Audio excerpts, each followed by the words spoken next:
Lorsque l'on m'a fait découvrir ce que je m'apprête à vous dévoiler, j'étais surexcité.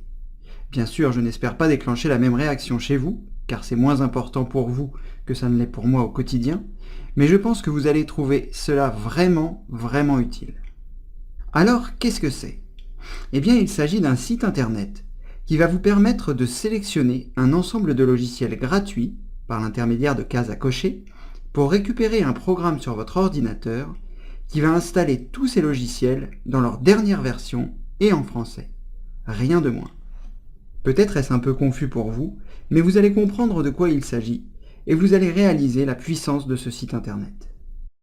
Je vais donc lancer Internet Explorer, puisque c'est le seul logiciel dont je dispose actuellement pour me rendre sur Internet.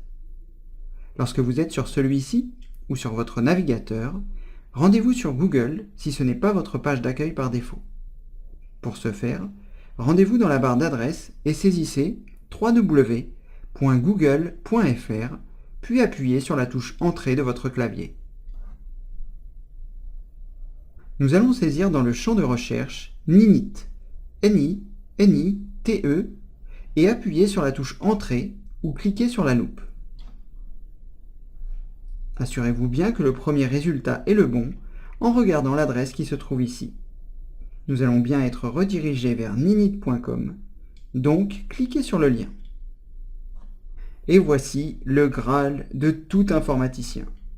Vous allez voir à quel point il est simple de télécharger et d'installer toute une batterie de logiciels sans avoir à se soucier de rien. La manipulation va consister à cocher les cases des logiciels que vous souhaitez installer. Je répète qu'ils sont en français et dans leur dernière version.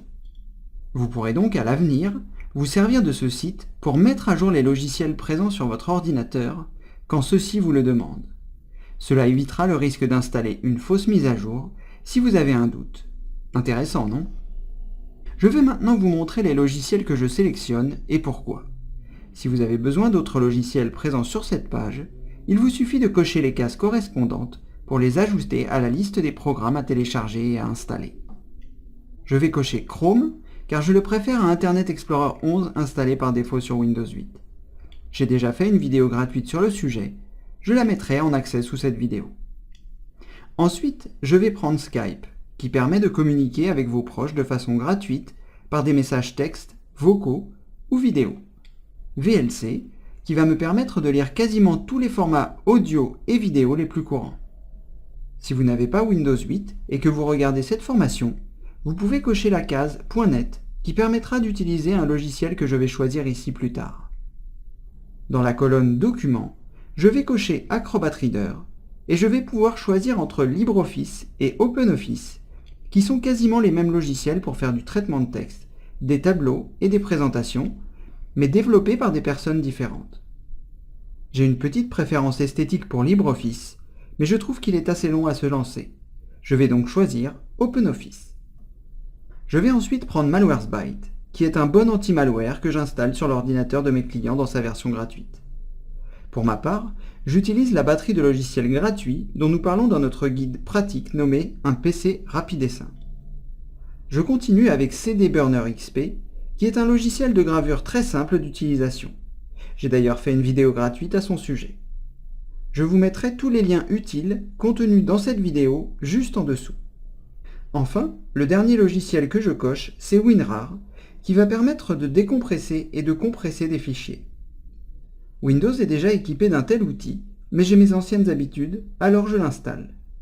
Il n'est pas gratuit, il est même un peu cher, mais vous ne serez pas obligé de l'acheter, car au bout de 30 ou 40 jours, lorsqu'il devient payant, un simple clic sur le bouton fermé dans la fenêtre qui vous sollicite au démarrage du logiciel suffira à continuer de l'utiliser pleinement et gratuitement. Voilà, une fois que vous avez terminé de cocher les cases qui vous intéressent, cliquez sur le bouton vert « Get Installer ». Enregistrez le fichier sur votre ordinateur. Le plus simple étant le bureau comme je le fais ici pour le retrouver facilement. Si vous ne savez pas enregistrer un fichier sur votre ordinateur, un lien se trouvera également sous cette vidéo.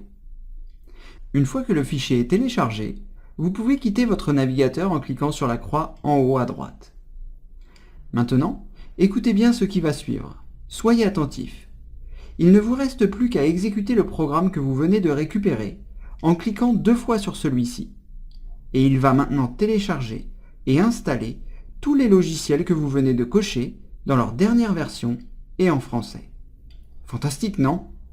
Bon, si lors de l'exécution du programme, le contrôle de compte utilisateur vous sollicite, cliquez simplement sur oui. Alors c'est parti. En fonction de la vitesse de votre connexion Internet, l'opération sera plus ou moins longue. Vous n'avez rien à faire que d'aller prendre l'air le temps qu'il réalise les manipulations à votre place. Vous pouvez, si vous le souhaitez, cliquer sur Show Details pour voir l'état d'avancement des téléchargements et de l'installation de chaque logiciel que vous avez choisi. Je vais mettre en pause cette vidéo le temps que tout s'installe et lorsqu'il aura terminé, je vous montrerai la dernière opération pour finaliser le processus. Alors, à tout de suite. Voilà, l'ensemble des téléchargements et installations sont terminés. Il ne vous reste plus qu'à cliquer sur Close. Dans la vidéo suivante, je vais vous montrer comment installer la visionneuse PowerPoint car elle n'est pas disponible sur Ninit. Et je sais qu'un grand nombre d'entre vous aiment les diaporamas entre amis. Je vais donc vous montrer comment la télécharger et l'installer officiellement. Puis, dans la vidéo qui suivra, je vous montrerai les configurations minimum que je réalise pour les logiciels que je viens d'installer. Je vous dis donc à tout de suite pour la prochaine vidéo.